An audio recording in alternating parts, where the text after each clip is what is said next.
Shalom Bapak Ibu Saudara yang dikasihi Tuhan. Seri pengajaran hari ini berjudul Bertekun dalam Doa. Saudara, yang namanya bertekun itu memang tidak mudah, tetapi itu bisa. Tentu kita melihat bahkan di antara kita sendiri ada yang sudah bertekun.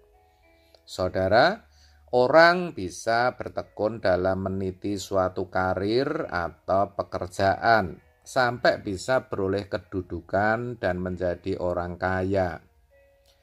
Orang juga bisa bertekun dalam pendidikan sampai gelarnya tidak bisa dihitung, saudara.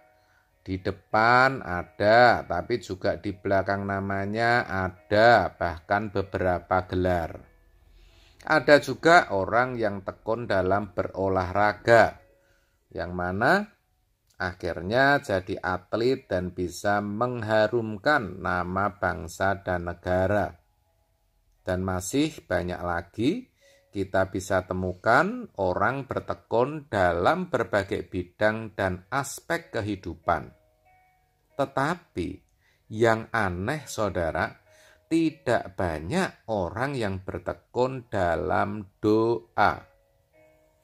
Kalau mau kita jujur, tidak banyak orang yang menghadiri persekutuan doa pagi yang diselenggarakan di banyak gereja. Banyak saja dalih atau alasannya. Ada yang mengatakan harus bekerja pagi-pagi, antar anak sekolah, harus begini, harus begitu, dan sebagainya. Tetapi ada gereja yang menyelenggarakan doa malam. Ternyata jumlah yang hadir pun tidak banyak. Kalau saya tanya, apakah saudara juga berdoa di rumah secara rutin? Berapa kali dalam sehari saudara berdoa? Itu dulu saja, saudara. Kalau dibuat presentasi atau grafik, barangkali kebanyakan orang Kristen kurang dalam hal berdoa, kurang bertekun dalam doa. Padahal doa itu penting sekali, apalagi di tengah keadaan dunia yang semakin sulit dan tidak menentu ini. Itulah sebabnya dalam Roma 12 ayat 12 dikatakan, bersukacitalah dalam pengharapan, sabarlah dalam kesesakan, dan bertekunlah dalam doa. Itu berarti untuk bisa melalui keadaan yang sulit, selain kita harus bersukacita dalam pengharapan, sabar dalam kesesakan, di mana keduanya sudah saya jelaskan sebelumnya ya saudara, kita juga harus bertekun dalam doa.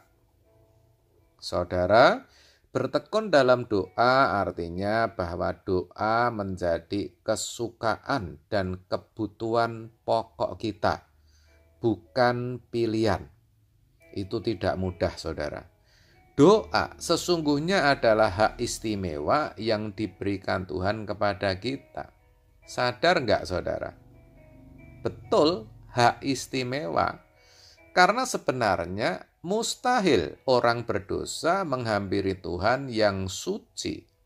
Tetapi oleh penebusan Kristus, sekarang kita dimungkinkan menghampiri Tuhan yang suci melalui doa-doa kita. Doa juga merupakan cara untuk kita mengungkapkan semua yang kita alami kepadanya, termasuk kesulitan, kesesakan, penderitaan, dan sebagainya.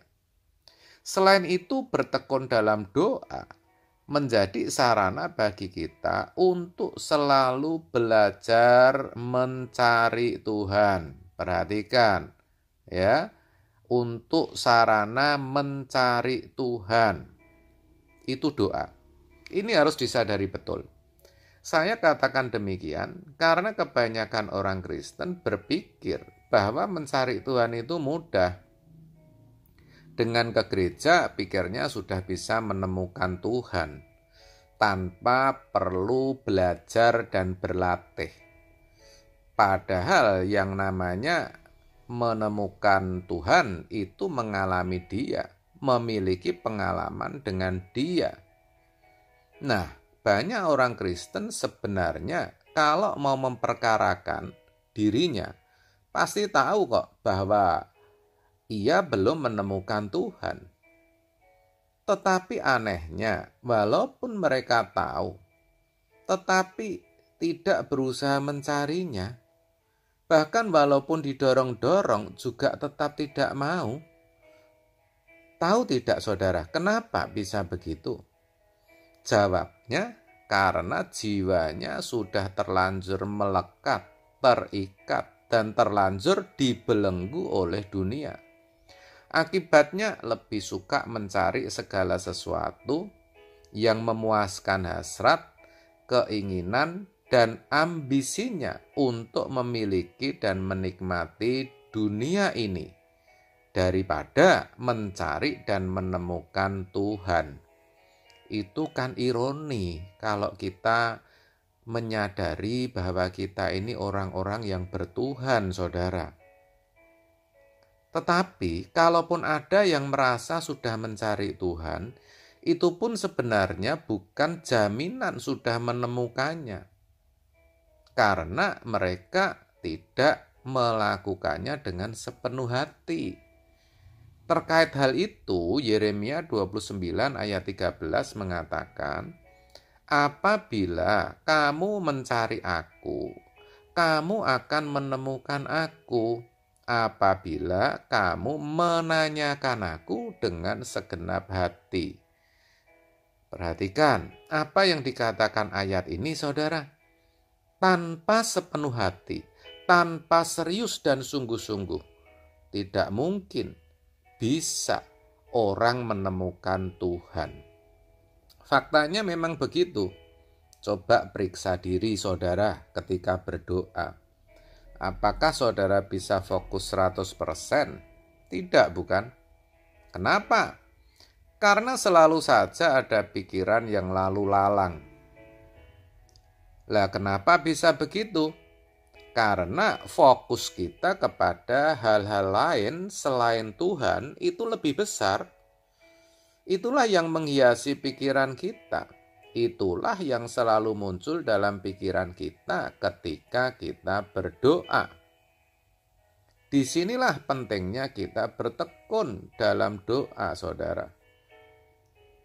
Ketika kita mau bertekun, kita akan secara bertahap bisa menguasai pikiran kita. Kita bisa menolak segala pikiran yang mengganggu sampai kita benar-benar menemukan Tuhan.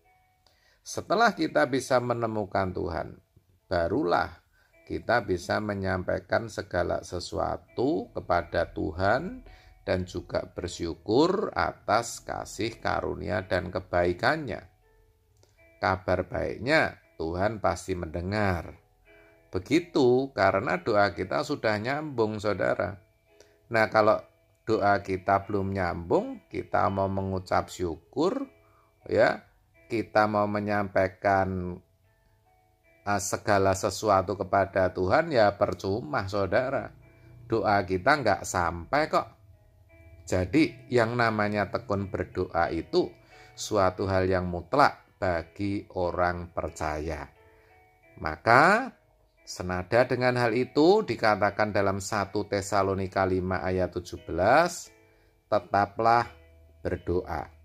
Akhirnya saya ajak saudaraku semua, mari kita mulai bertekun dalam doa supaya ketika kesesakan menghampiri kita bisa kuat, bisa tetap bersukacita dan bersyukur.